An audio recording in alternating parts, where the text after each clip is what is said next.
In this episode, we're following 5 hunters who were killed by deadly predators.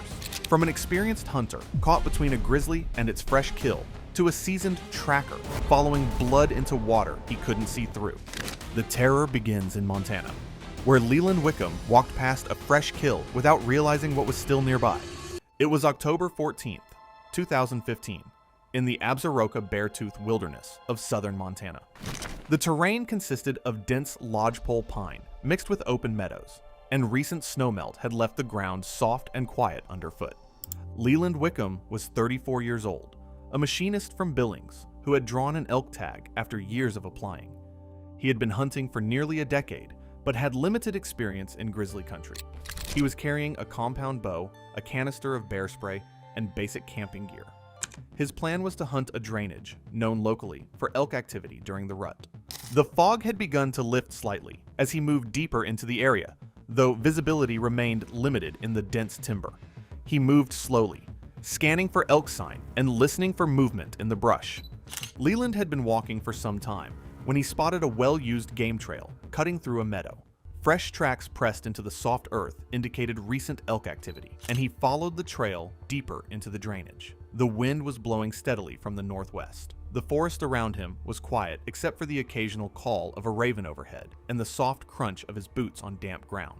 The area showed thick cover and multiple escape routes. He moved higher, staying just inside the tree line to avoid being silhouetted against the open meadow. As he walked, he noticed more elk dropping and fresh rubs on several small pines, where bulls had scraped their antlers against the bark. The terrain began to slope downward into a narrow draw filled with willows and scattered deadfall. Leland stepped over a rotting log and entered a small clearing, no more than 30 feet across. The ground here was churned up, likely from elk feeding on the vegetation. He stopped to examine the tracks more closely, kneeling down to run his fingers over the impressions in the mud. The grizzly bear is one of North America's largest land predators, with adult males weighing between 400 and 790 pounds. They can run at speeds exceeding 30 miles per hour over short distances and possess immense strength. Grizzlies are highly territorial and extremely protective of food sources, often returning to cached kills over multiple days. Leland stood and continued through the clearing, moving toward the far edge where the brush thickened again.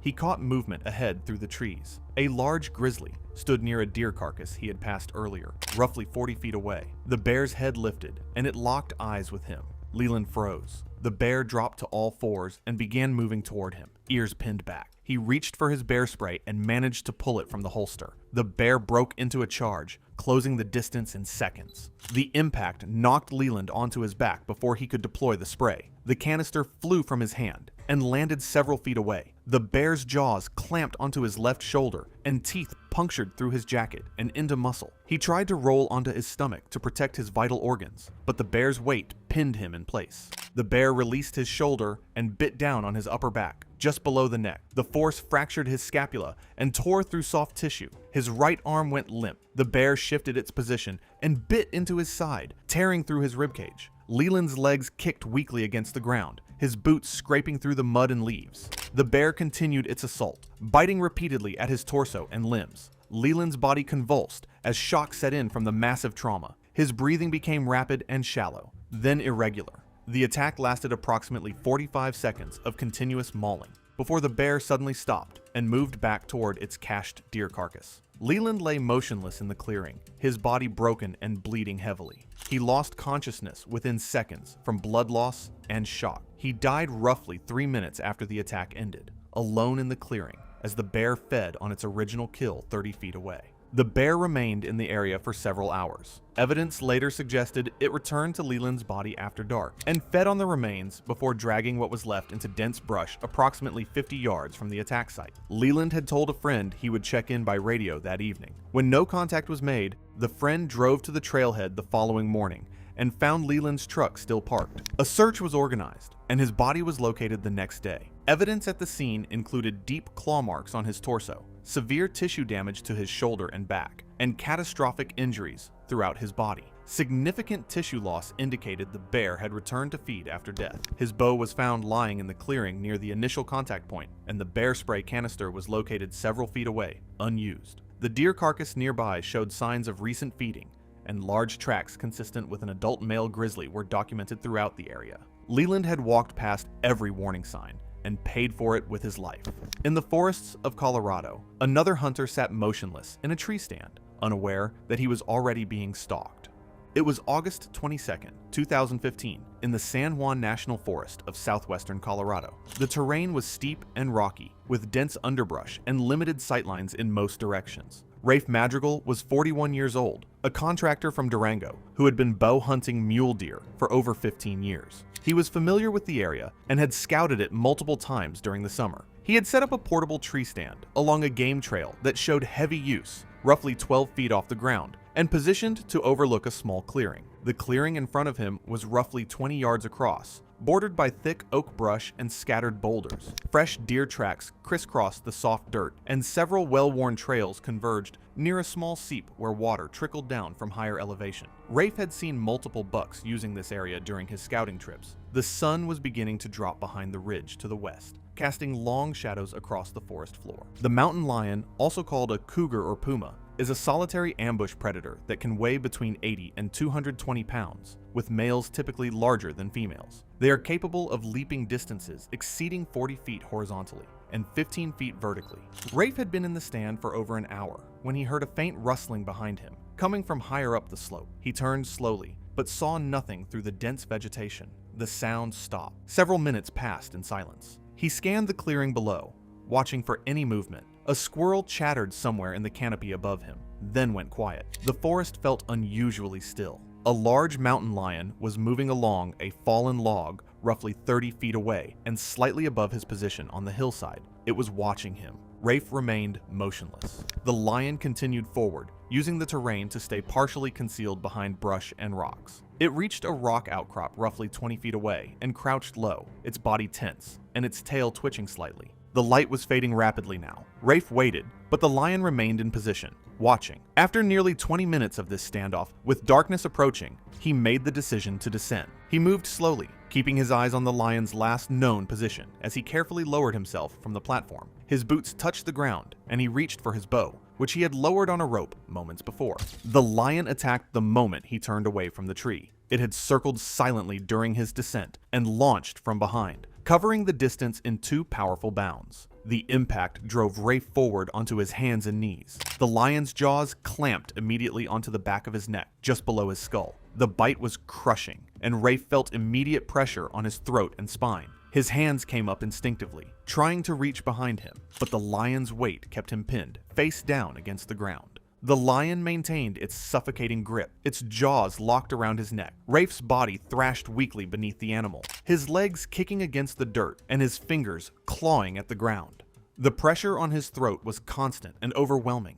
His movements became weaker, more sporadic. The lion adjusted its grip slightly, maintaining the crushing pressure on his windpipe. Rafe's hands stopped moving, falling limply to his sides. His body gave one final convulsion, then went still. He lost consciousness after approximately 90 seconds and died from asphyxiation, roughly 30 seconds later. The lion maintained its grip for another full minute after his body stopped moving, ensuring the kill was complete. Once satisfied its prey was dead, the lion released its hold and began dragging Rafe's body up the slope. It pulled him roughly 80 feet into dense oak brush, where it cached the body under branches and debris. The lion remained nearby, resting and periodically returning to feed over the next several hours.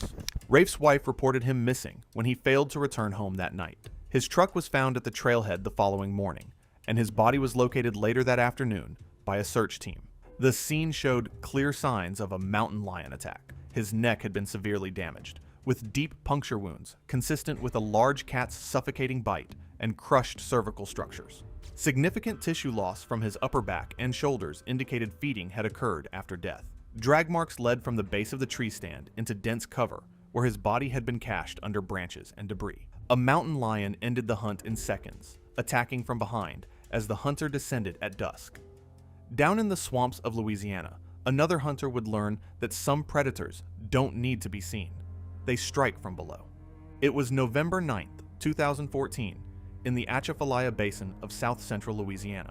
The early morning temperature was 61 degrees Fahrenheit, with heavy fog reducing visibility across the water to less than 30 feet. The swamp was a maze of slow-moving channels, cypress trees draped in Spanish moss, and thick vegetation along the banks. Cyprien Doucet was 38 years old, a welder from Lafayette who had been hunting ducks in the basin since his teenage years. He was alone in a 14-foot aluminum boat, using a small outboard motor to navigate the narrow waterways. He had set up decoys in a shallow cove and was positioned near the edge of the boat, scanning the sky for incoming birds. He had been in position for some time, watching a pair of wood ducks circle overhead before veering off toward another section of the swamp. The fog was beginning to thin slightly, and he could make out the far bank of the cove more clearly now. Several of his decoys had drifted out of formation, pushed by a slight current moving through the channel. Cyprien shifted his position in the boat. His thermos of coffee sat wedged between his feet. The morning was warming up slightly, and the fog was lifting in patches across the water. He could hear other hunters in the distance, their shotgun blasts echoing faintly through the cypress trees. He scanned the sky again, looking for any sign of incoming ducks. A small flock of teal passed overhead, but they were too high and showed no interest in his spread. Cyprien set his shotgun down carefully and shifted his weight toward the edge of the boat. Several of his decoys had drifted even further out of position, and the spread looked sloppy. He leaned over the side to retrieve the closest decoy, a mallard drake that had floated roughly 6 feet away. His hand stretched toward the decoy's anchor line, fingers just brushing the cord. He leaned out further, gripping the side of the boat with his left hand for balance. The American alligator is a large reptilian predator that can reach lengths of 10 to 15 feet and weigh between 400 and 800 pounds. They are ambush hunters, capable of remaining motionless for extended periods before launching explosive attacks from the water. Alligators possess one of the strongest bite forces in the animal kingdom, estimated at over 2,900 pounds per square inch. Cyprien had noticed ripples moving toward the boat from his left side earlier. He assumed it was a nutria or a turtle and paid little attention. The ripples had stopped roughly 10 feet from the boat, and the water had gone still again. As he reached into the water and grabbed the anchor line, something clamped onto his right forearm with immense force. He was pulled forward violently, his upper body dragging over the edge of the boat. The aluminum gunnel dug into his ribs as he was yanked toward the water. An alligator, estimated at 11 feet in length, had his arm locked in its jaws. Cyprien grabbed the side of the boat with his free hand, trying to pull himself back in, but the gator began rolling. He lost his grip on the boat and was pulled into the water. The cold shocked his system as he went under. The gator performed several rapid rolls in quick succession, each lasting only a few seconds, but completely disorienting him. Cyprien surfaced once, gasping and choking on swamp water, but was pulled down again within seconds. The gator performed another series of short, violent rolls, dragging him deeper into the channel. His waders filled with water, adding weight and making it impossible to stay afloat or fight back effectively. The rolling continued in bursts, 3 or 4 rapid spins, then a pause as the gator repositioned, then more rolling. Cyprien's free hand clawed at the water, trying to find something to grab onto, but there was nothing. Each time he tried to surface, the gator pulled him back under. After nearly a minute of repeated rolling and submersion, Cyprien's movements became weaker, more erratic. The gator maintained its crushing grip on his arm, keeping him submerged in the deeper section of the channel. His body convulsed beneath the water as he tried desperately to reach air, but the gator's weight and the water-filled waders kept him down. He lost consciousness after roughly 90 seconds underwater and drowned as the gator continued to hold him submerged. His body went limp, and the gator finally stopped rolling. The animal held the body underwater for several more minutes, ensuring no movement remained.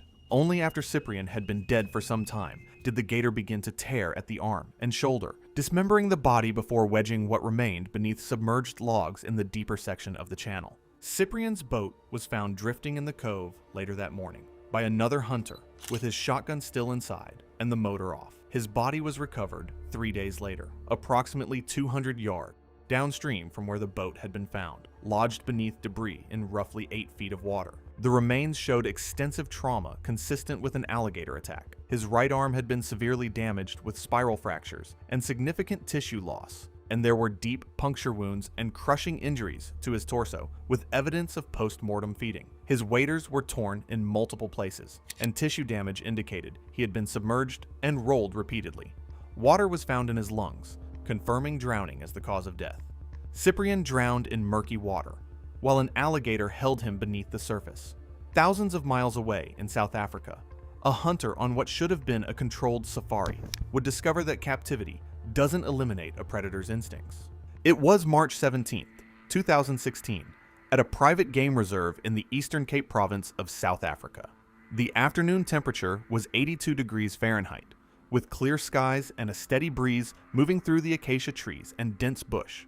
The property spanned over 2,000 acres and housed a variety of African species available for guided trophy hunts. Rowan Lockhart was 29 years old, a sales manager from Houston who had paid for a guided hunt targeting plains game species. He had limited hunting experience and had never been to Africa before. His guide, a man in his mid-40s who had worked at the facility for several years, was leading him through a section of the property where a small herd of impala had been spotted earlier that day. Rowan and his guide had been walking for nearly an hour through the rolling terrain. The guide had pointed out various tracks and signs along the way, explaining the behavior patterns of the different species on the property. They had stopped twice to glass distant hillsides, looking for suitable trophy animals, but had seen nothing yet. They were following a dirt trail that wound through dense bush and scattered clearings. The guide moved confidently, occasionally stopping to check his GPS unit and adjust their route. Rowan stayed close behind, his rifle slung over his shoulder and his eyes scanning the landscape for any sign of game. The leopard is a powerful and adaptable big cat native to Africa and parts of Asia, with males weighing between 80 and 200 pounds. They are exceptional climbers and ambush hunters, capable of dragging prey twice their body weight into trees. Leopards are known for their stealth and explosive speed, often attacking with little warning. Rowan and his guide were walking along the dirt trail bordered by dense bush when the guide stopped abruptly. He pointed to fresh tracks in the soft ground, large paw prints that did not belong to any of the antelope species on the property. The guide motioned for Rowan to stay close. He unslung his rifle from his shoulder and chambered around quietly. They continued forward cautiously, moving toward a clearing roughly 100 feet ahead. The guide's pace had slowed considerably, and he kept his rifle at the ready. As they approached the clearing, a leopard emerged from the bush on their right side, roughly 30 feet away. The animal was a large male, estimated at 160 pounds, with a sleek coat and intense focus. It was staring directly at them, its body low to the ground and ears flattened. The guide raised his rifle quickly, but before he could acquire a sight picture, the leopard charged. It closed the distance in seconds, moving low and fast across the open ground in a blur of spotted fur. The guide fired once, the shot echoing through the trees, but the round went wide. The leopard leaped at Rowan, who was standing slightly behind and to the left. The impact knocked Rowan to the ground on his back. His rifle flew from his hands and landed several feet away. The leopard landed on his chest, its claws extended and digging into his torso for purchase. Rowan's hands came up instinctively to protect his face and throat. The leopard's jaws clamped onto his throat immediately, its canines sinking deep into the soft tissue on either side of his windpipe. The bite was crushing and suffocating. Rowan couldn't scream. His hands grabbed at the leopard's head and neck, trying desperately to push the animal away, but it was impossibly strong. The animal's front claws raked across his chest and shoulders as it adjusted its position, tearing through his shirt and into flesh. Blood began soaking through the fabric immediately. The leopard's hind legs kicked and scratched at his abdomen, the claws opening long gashes across his stomach as the animal fought to maintain its grip. The guide fired a second shot, but the round struck the ground near Rowan's leg, sending up a spray of dirt. He circled, trying to find an angle that wouldn't hit Rowan. Rowan's arms weakened rapidly as oxygen deprivation and shock set in. His hands dropped away from the leopard's head, falling limply to his sides. His legs kicked weakly twice, then stopped moving. The leopard maintained its suffocating throat bite, its jaws locked in position. The guide circled frantically and finally fired again. This shot struck the leopard in the shoulder. The animal released its grip on Rowan's throat and spun toward the guide with a guttural snarl, blood visible on its muzzle. The leopard took 2 steps toward the guide, then collapsed as the shoulder wound took effect. It tried to rise once more, snarling and dragging itself forward with its front legs, but the guide fired again, this time hitting it in the chest. The animal went still. The guide dropped his rifle and ran to Rowan. He was lying motionless on his back, his throat torn open with massive tissue damage on both sides of his neck. Blood was pooling rapidly beneath him and spreading across the dirt. His chest and abdomen showed deep lacerations from the leopard's claws, with his shirt shredded and soaked through with blood. Rowan's eyes were open, but unfocused, staring at nothing. His breathing had stopped. The guide checked for a pulse, but found none. Rowan had died from asphyxiation and blood loss within roughly 2 minutes of the initial attack. The guide used a radio to call for help, and staff from the main lodge arrived within minutes. Rowan was confirmed dead at the scene. The leopard was also dead, having succumbed to its injuries shortly after the final shot. An investigation revealed that the leopard had escaped from its enclosure through a damaged section of fencing 2 days prior. Staff had been aware of the damage, but had not secured the area or notified hunters on the property. The case was ruled an accidental death. A leopard that should have been contained killed Rowan in seconds, on land he thought was safe. But in the remote wetlands of northern Australia, another hunter would cross paths with a predator that has remained unchanged for millions of years. It was September 22nd, 2017, in the Adelaide River region of the Northern Territory, Australia. The late dry season temperature was 89 degrees Fahrenheit, with clear skies and minimal cloud cover. The landscape consisted of tidal mudflats, paperbark swamps, and narrow freshwater creeks that connected to larger river systems flowing toward the Timor Sea.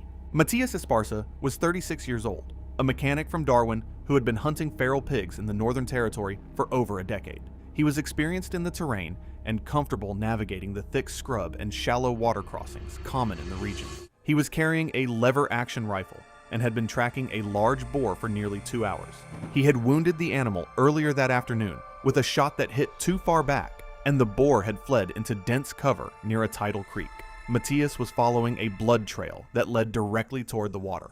The area was known for saltwater crocodiles, which were common throughout the river systems of the top end. The blood trail was consistent and easy to follow through the thick undergrowth. Drops of bright red blood marked the path every few feet, leading him through pandanus palms and around dense mangrove roots. The saltwater crocodile is the largest living reptile on Earth, with adult males commonly reaching lengths of 14 to 17 feet and weighing up to 2,200 pounds. They are apex predators found throughout northern Australia, Southeast Asia, and the eastern coast of India. The blood trail led Matthias to the edge of a tidal creek, roughly 25 feet wide. The water was dark and murky, stained brown from sediment and tannins. The tide was coming in, and the current moved slowly upstream. He could see the blood trail continuing on the opposite bank, disappearing into thick scrub. Matthias paused at the water's edge, scanning the surface for movement. He saw nothing. The creek appeared shallow near the banks, with deeper water in the center channel. He stepped into the water, moving slowly to avoid slipping on the muddy bottom. He was roughly halfway across, approximately 12 feet from either bank, when something struck him from his right side with tremendous force. A saltwater crocodile, estimated at 15 feet in length, had been submerged and motionless in deeper water, just downstream. It lunged forward and clamped its jaws onto Matthias's left thigh, just above the knee. The impact knocked him sideways, and he dropped his rifle into the water. The crocodile immediately began pulling him toward deeper water in the center of the creek, its powerful tail thrashing. Matthias grabbed at exposed mangrove roots along the bank, but couldn't maintain a grip as the crocodile's weight dragged him forward. The animal began thrashing violently, shaking its head side to side. The crocodile then pulled him under the surface, dragging him into a deeper section of the creek, where the bottom dropped to roughly 8 feet. Matthias surfaced once, gasping and trying to reach the bank, but the crocodile pulled him under again with a powerful jerk. The animal maintained its crushing grip on his leg and began rolling in short, violent bursts, disorienting him completely. His lungs burned as water filled his mouth and nose. He tried to kick with his free leg, but the movement was weak and ineffective against the crocodile's mass. The crocodile continued the attack, alternating between dragging him deeper and performing short rolls. Matthias's free hand clawed weakly at the water, his movements becoming slower as his body shut down from the trauma and oxygen deprivation. His body convulsed as he tried one last time to reach the surface, but the crocodile's weight kept him submerged. He lost consciousness after roughly 90 seconds underwater and drowned as the crocodile continued to hold him down. The crocodile maintained its grip for several more minutes after Matthias's body went limp, ensuring no movement remained. Only after he had been dead for some time did the animal begin to tear at his thigh and hip, dismembering the body before wedging what remained against submerged mangrove roots in the deeper section of the creek. Matthias had told his brother he would be back before dark and to call if he didn't return by 8 p.m. When he failed to show, his brother drove to the access point where Matthias's truck was parked and began searching the area. He found fresh boot prints leading toward the creek, but stopped searching as darkness fell. A search team located Matthias's body the following morning, submerged in roughly 7 feet of water, and caught in mangrove roots approximately 20 feet downstream from the crossing point. His rifle was found in shallow water near where he had entered the creek. The remains showed severe trauma consistent with a saltwater crocodile attack. His left leg had been crushed, with a fractured femur and deep puncture wounds from powerful jaws. There were additional lacerations on his thigh and hip, with evidence of post-mortem feeding. Water was found in his lungs, confirming drowning as the cause of death. Thanks for watching. If you like these stories, click here